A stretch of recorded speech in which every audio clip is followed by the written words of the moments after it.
Assalamualaikum warahmatullahi wabarakatuh. Perkenalkan, nama saya Atika Syahrawati, NPM 206910500 dari kelas 4C, Pendidikan Guru Sekolah Dasar di Universitas Islam Riau. Baiklah, pada video kali ini saya akan melakukan praktek rancangan percobaan IPA pada kelas rendah dan kelas tinggi SD.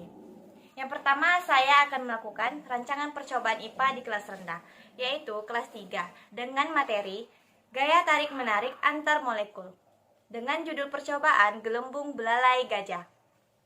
Adapun tujuan percobaan kali ini yaitu yang pertama, untuk mengetahui gaya tarik-menarik antar molekul yang menghasilkan gelembung. Dan yang kedua, untuk mengetahui proses terjadinya gelembung.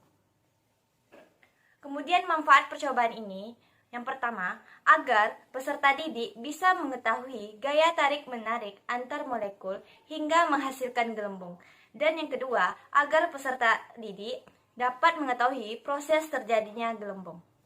Adapun alat dan bahan yang digunakan dalam praktek percobaan ini, yang pertama yaitu gunting, kedua botol bekas, ketiga sabun cuci piring, yang keempat karet gelang secukupnya, yang kelima kaos kaki, yang keenam air yang sudah diisi di dalam gelas, dan yang terakhir yaitu sebuah wadah yang kosong. Baiklah, langsung saja kita mulai percobaan kita. Yang pertama, kita potong terlebih dahulu botol bekas ini.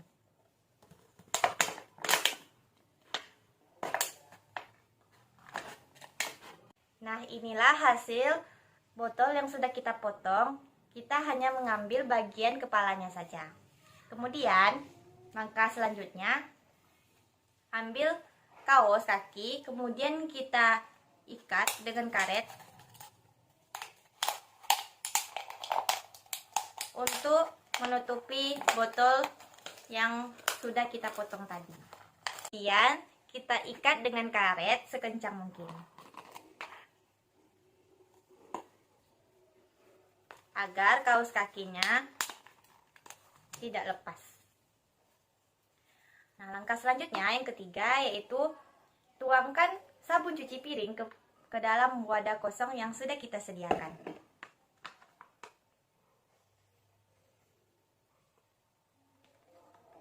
Sudah, kemudian kita beri air secukupnya.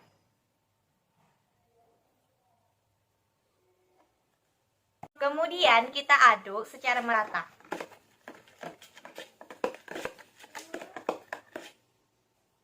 Setelah kita aduk, kemudian kita masukkan botol yang sudah dibalut dengan kaos kaki tadi.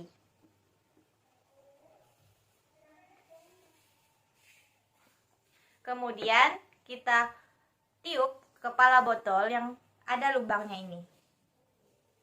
Tengok apa yang akan terjadi.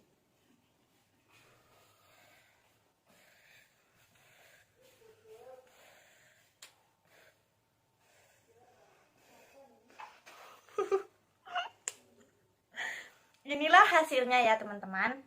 Berarti rancangan percobaan kita dikatakan berhasil. Mengapa bisa menghasilkan gelembung? Karena terdapat sodium lauren sulfat yang mana dapat menurunkan tegangan permukaan. Gelembung berbentuk karena sebuah gaya tarik yang disebut dengan tegangan permukaan, di mana gaya ini akan menarik molekul air pembentuk sabun. Kemudian ketika air sabun ditiup dengan alat tertentu, maka terbentuk gelembung sabun dengan kecenderungan mencari bentuk dengan luas permukaan terkecil, yaitu berbentuk bola. Baiklah, selanjutnya kita akan melakukan rancangan percobaan yang kedua, yaitu rancangan percobaan pada kelas tinggi, yaitu kelas 5, dengan kaitan materi, zat tunggal dan zat campuran. Adapun judul percobaan kali ini yaitu mencampurkan beberapa zat menjadi zat campuran hidrogen dan homogen. Kemudian tujuan percobaan ini yaitu untuk mengetahui reaksi perubahan zat-zat yang telah dicampurkan. Manfaat percobaan pada percobaan kedua ini yaitu yang pertama, kita dapat mengetahui apa yang dimaksud dengan zat tunggal dan zat campuran. Dan yang kedua, kita dapat mengetahui atau membedakan zat tunggal dan zat campuran. Dan yang ketiga, kita bisa mengetahui reaksi pada perubahan zat. Adapun alat dan bahan yang kita gunakan pada praktek percobaan kali ini yaitu yang pertama, yaitu gula, zat yang kedua yaitu garam, zat yang ketiga yaitu beras, dan zat yang keempat adalah minyak goreng atau minyak makan. Dan yang terakhir yaitu air putih secukupnya. Baiklah, langsung saja kita mulai praktek percobaan yang pertama. Di sini saya akan menguji zat yang pertama yaitu zat gula. Bagaimanakah reaksi jika dicampurkan dengan air?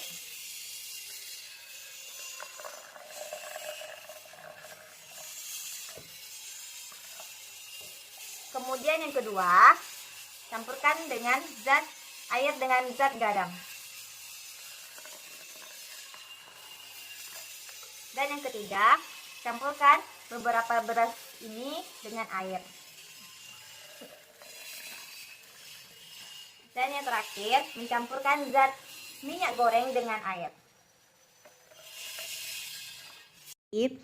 Reaksi apa yang terjadi pada campuran zat tersebut? Yang pertama, minyak dengan air. Jika dicampurkan dan diaduk, lihat reaksinya.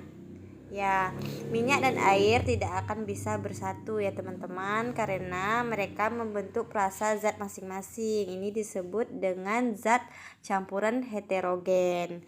Kemudian air dengan beras juga sama ya teman-teman, tidak bisa bersatu karena mereka membentuk perasanya masing-masing.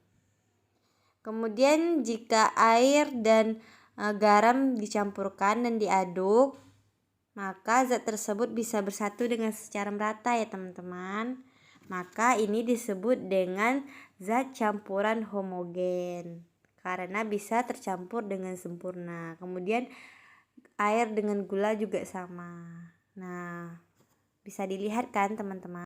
Kesimpulannya, campuran adalah suatu materi yang tersusun dari dua macam zat yang masih terdapat sifat asli di dalamnya. Campuran yang tersusun atas zat yang sifatnya sama merupakan jenis campuran homogen. Sedangkan campuran heterogen adalah jenis campuran yang tersusun dari beberapa zat yang tidak sama. Terima kasih. Wassalamualaikum warahmatullahi wabarakatuh.